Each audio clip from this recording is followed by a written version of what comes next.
Morris. Ik freue mich hier met jullie top te zijn in een engstje uit Johannes kapitel 4 te betrachten, zu der Anleitung. Johannes kapitel 4, wo Jesus mit der Brüder Brunnen reden wird.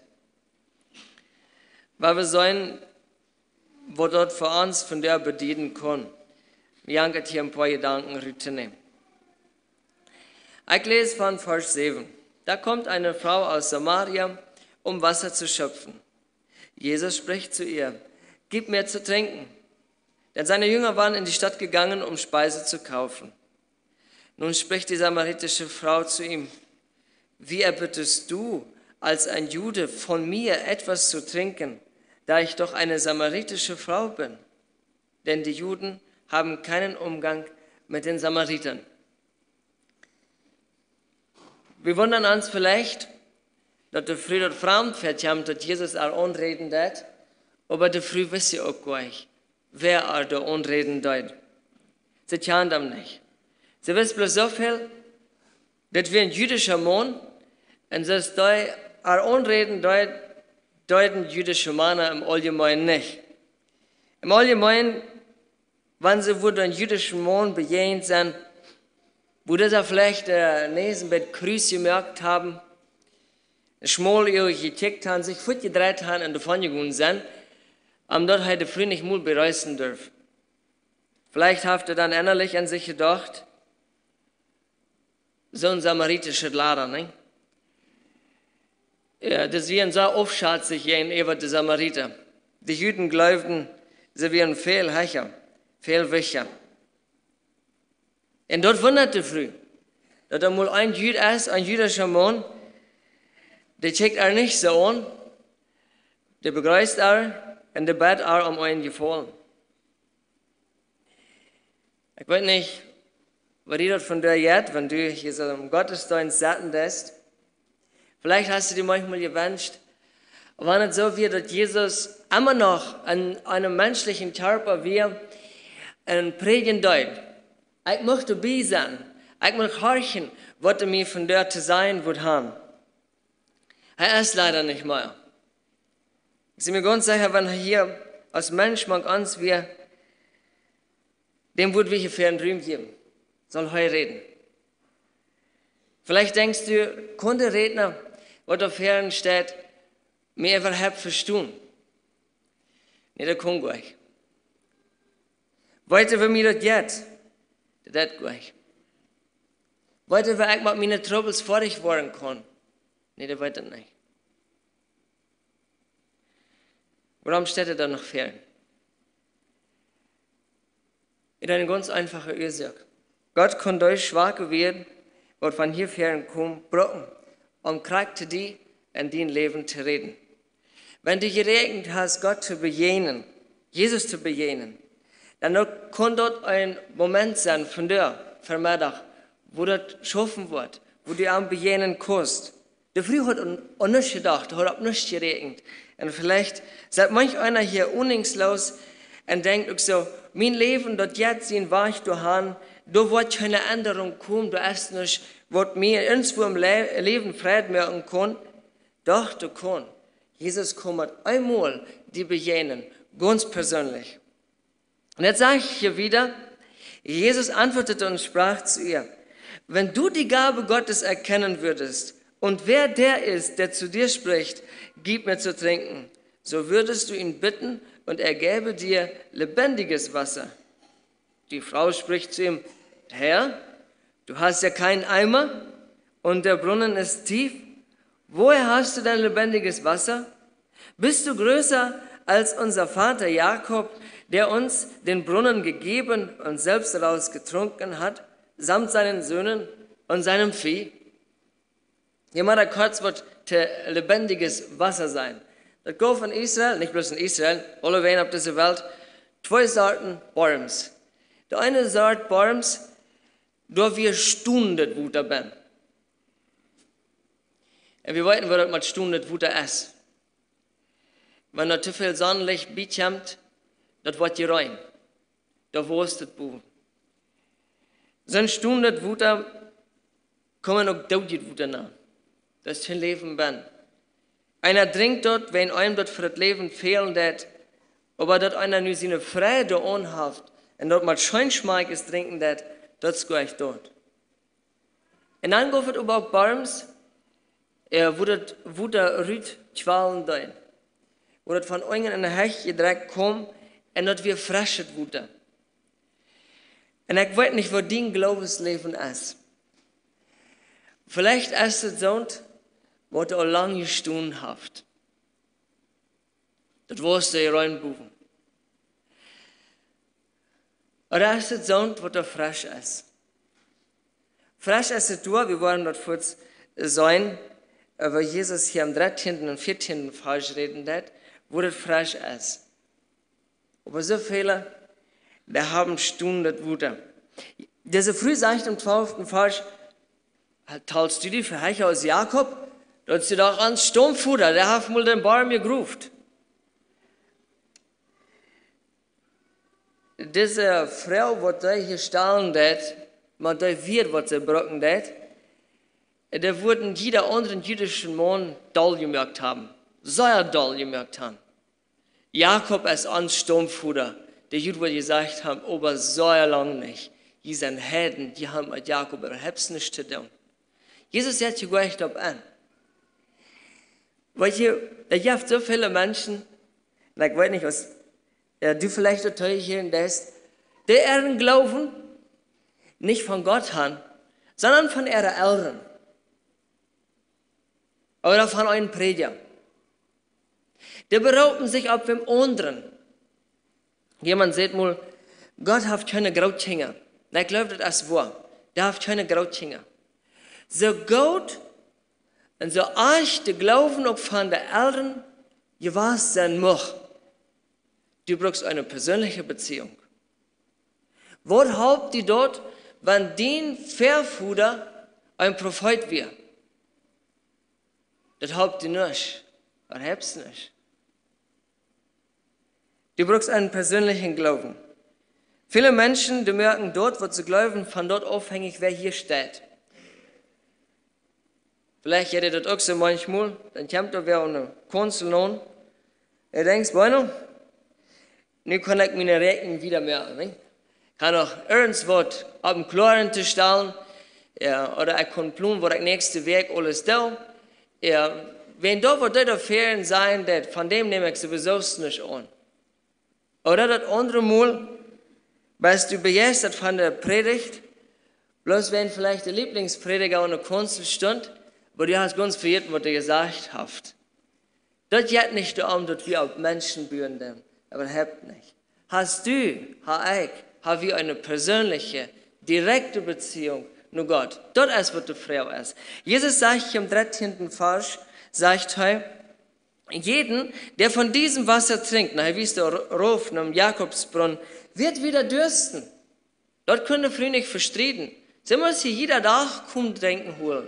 Sie können nicht einmal trinken, dann wie sie sort. Wer aber von dem Wasser trinkt, das ich ihm geben werde, den wird in Ewigkeit nicht dürsten, sondern das Wasser, das ich ihm geben werde, wird in ihm zu einer Quelle vom Wasser werden, die bis ins ewige Leben quillt. Die Frau spricht zu ihm, Herr, gib mir dieses Wasser, damit ich nicht dürste und nicht hierher kommen muss, um zu schöpfen. Jesus spricht zu ihr, geh hin, rufe deinen Mann und komme her. Die Frau antwortete und sprach, ich habe keinen Mann. Jesus spricht zu ihr, du hast recht gesagt, ich habe keinen Mann. Denn 5 Männer hast du gehabt. Und der, den du jetzt hast, ist nicht dein Mann. Da hast du die Wahrheit gesprochen. Diese früh doch so, wenn ich in meinem Leben einen Menschen habe, der mir leibhaft, dort wird mir fehlen. Und diesen Menschen, sagt sie befriedigt sich das erste Mal. Und sie dachte, du hast so einen Menschen, der hat er wirklich Leib. Aber sie schmerzt sich an. Sie befriedigt sich das zweite Mal, das dritte Mal, das vierte Mal, das 5. Mal. Und beim 6. Mal, dann ging sie noch den Mond von einer anderen früh auf. Und sie war immer noch durstig. Sie fängt da Läufe nicht, nur was sie üt wir. Ich weiß nicht von, wir sind so verschieden. Jeder einer versucht sein Leben, mit was andere zu fallen. Der einer denkt, wenn ich mal Geld habe, dann wo ich Frau sein, dann wo ich glücklich sein. Und das schafft du ab. Der drückt vielleicht einmal Geld und Schuld an, um einmal aus dieser ganz normalen Schicht zu brechen und recht zu sein. Und jeder einer, wo der Rüt gebrochen ist und recht ist, der merkt, dort stellt nicht den Durst. Dort stellt nicht den Durst. Der Nächste, der denkt, ich muss Spaß haben, das muss immer schön gehen. Einmal muss ich was unternehmen, und der unternimmt. Der merkt dit und jant, der erfällt sich ein Wunsch nur den anderen Wunsch, der belebt so viel, dass der Lied vielleicht rundum vielleicht auch aufjenstig worden, so viel aus dem Beleben dat. Aber der steht auf dem Eng mit Laie hängen durch. Das hat nicht seinen dargestellt. Wenn ihr eine Unternehmen dort andere übertrafen muss, dann kommt der Mensch ein Tag bei den Punkt, dort er sein wird. Das hält aller Top nicht an. Das gibt Menschen, die wollen berühmt sein, die wollen Einfluss haben, die wollen, dass die Menschen Gott über ihren reden tun. Und sie bemühen sich, allmond zum Freund zu haben. Dort muss sein, dass das gleichen das, dass viele von ihren Gott reden tun, aber da ist immer die Angst, besonders bei Menschen, die da wieder berühmt sind, dass irgendwann bragt. Und dass sie einem, so hoch sie einem abgehoben haben, kriegt sie so in die Feit nehmen und plötzlich klingt dann im Dreck. Das stellt nicht den Durst. Das tät nicht. Und was immer du die Eva geteilt hast, das braucht ich zum glücklich sein, die Wurst, die uns schmieren. Ganz sicher. Das sagt einfach die Bibel. Kriegen du von wann Wuter du trinkst, durstig blieben, das du. Büter, du trinkst von dort Wuter, wo lebendig ist. Dort ist dann eine ganz, ganz andere Sache. Aus Hesekiel, sieht, wo er 1000 Jahre schräg wird aufran, sieht heute den dritten Tempel, das zu gebiet ist. Und das ist interessant, dass heute den Tempel beschrieben wird. Er sagt, von der einen Seite, von der Schwall, du fängt ein Strom an zu schälen. Ein Wuderstrom fängt an zu schälen.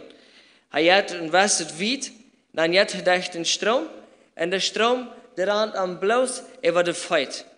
Dann hat ein bisschen wieder, und jetzt war er durch den Strom, und dann rannt am der Strom, bot an der Lind. Und dann bot an der Brust, und zuletzt mod er über den Strom, über Schwamm. Der Strom, der schält nur das Daude mehr. Wir wollten, dass von der ersten Tag kein Leben dabei ist. Da wären heute doch so, daudet mehr. Und das sagt, dort links und rechts von diesem Strom wusstet, du hast wohl, du hast Naturaleza. Natur ist du. Und das Strom, das schält in der Daude mehr an und merkt, das war da gesund, sagt uns die Bibel. Und da war da Fisch sein. Fische waren ab dem Daude mehr, mit ihrer Boote der Länge fahren und an der Kant ihre Naht drehen. Sagt uns die Bibel. Das kommt ein Tag noch so wieder. Ich wundere, wann das so weit wird sein. Aber weißt du, was uns das Bild sein will? Der Tempel, dort als durchsteht, wo Gott sich offenbaren wird. Paulus fragt uns, wollt ihr euch dort jün Körper, der Tempel von dem Heiligen Geist ist? Wenn Gott in deinem Leben Wohnung genommen hat, wenn heute du ben Tüß gehiert, dann wird einmal ran von du ein Strom, und Menschen, die mit dir zu tun haben, die fühlen sich erquickt, die fühlen sich gestärkt. Die merken mit einmal, der Haft nur wird sie. Dort ist Leben jetzt Futter. Wenn du von dort trinken lässt, dass das nicht bloß dienen darstellen, dass das auch noch den Darstellen von alten Menschen, wo da auch ab dort ut sind, ihr Leben voll zu kriegen.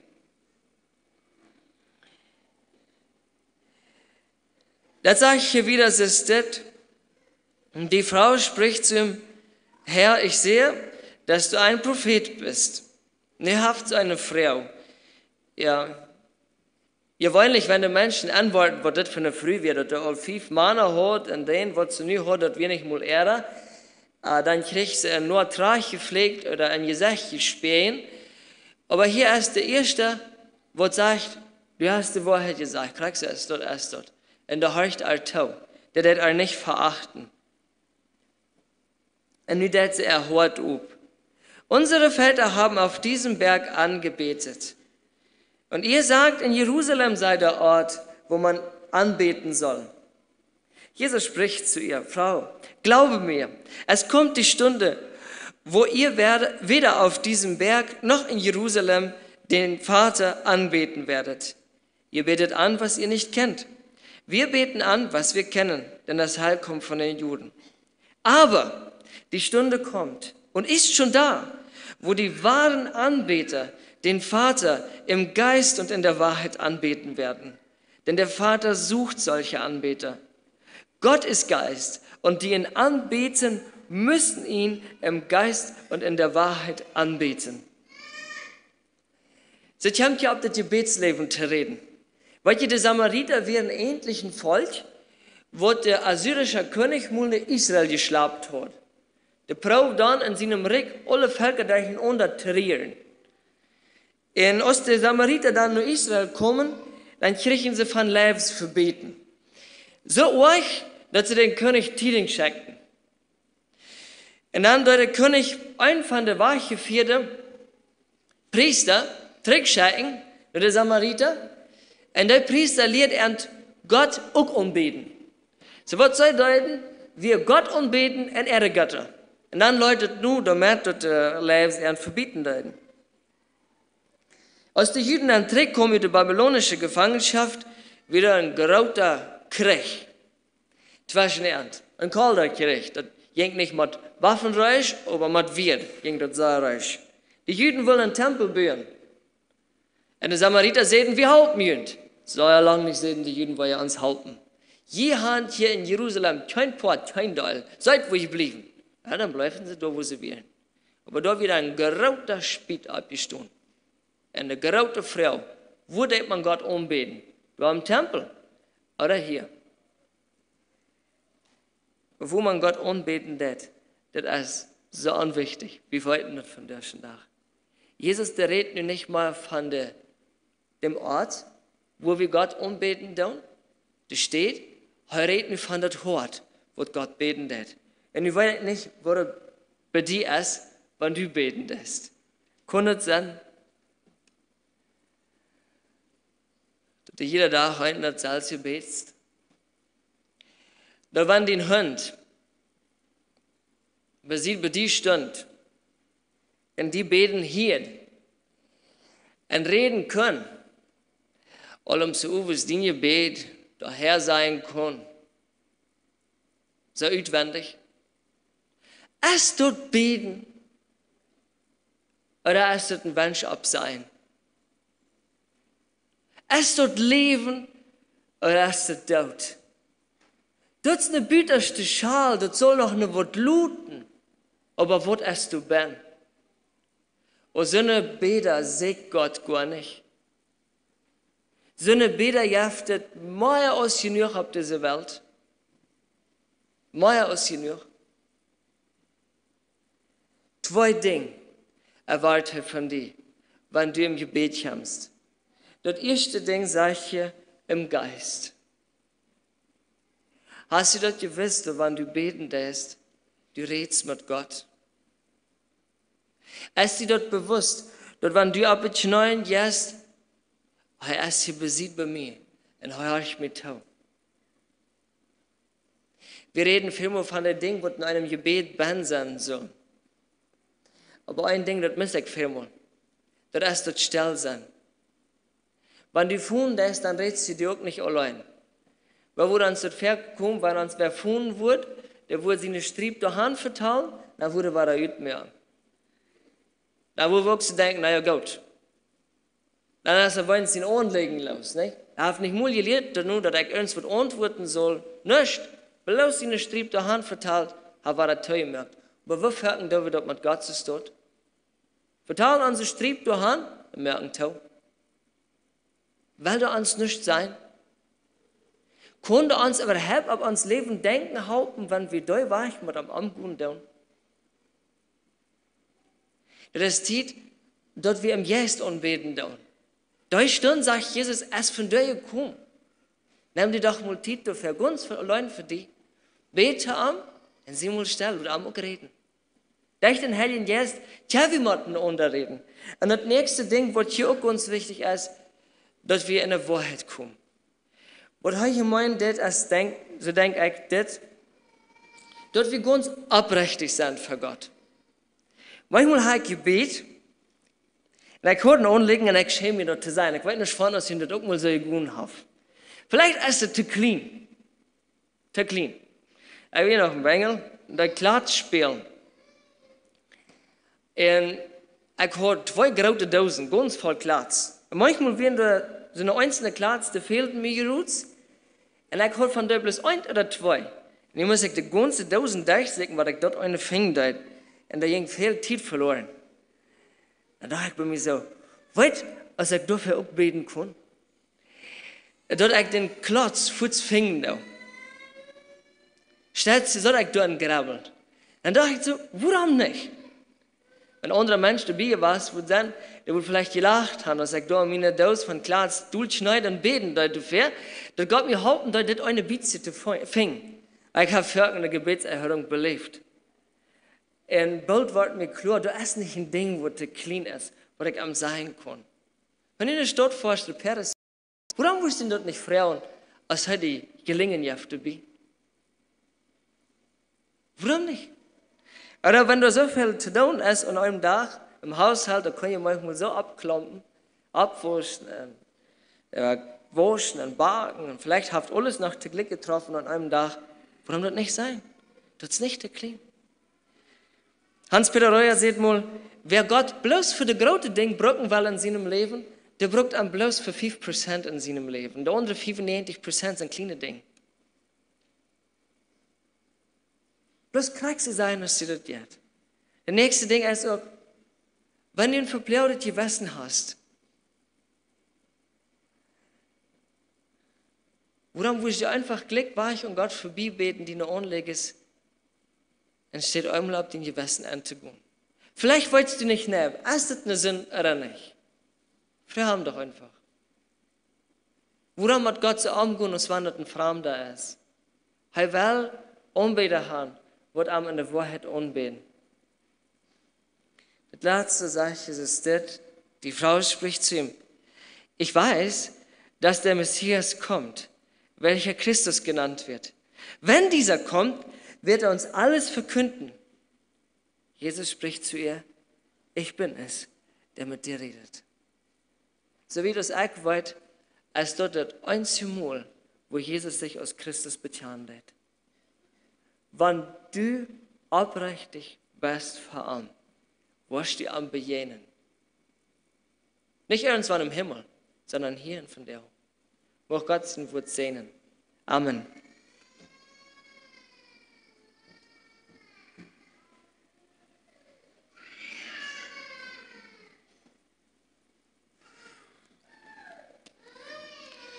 Ja, als ik hier wil een opname heb van Peter Susanna Friesens, waar 3 vrouwen einmal stalen en met handreichung en bewelkomen hier in de gemeinde.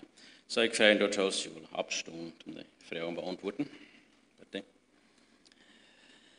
So frage ich euch im Namen der Gemeinde, ob ihr glaubt, dass Jesus Christus der einzige Weg zur Seligkeit ist? Antwort. Ob ihr auch willig seid, in der Gemeinde mitzuhelfen, wie auch euch mithelfen zu lassen? Antwort.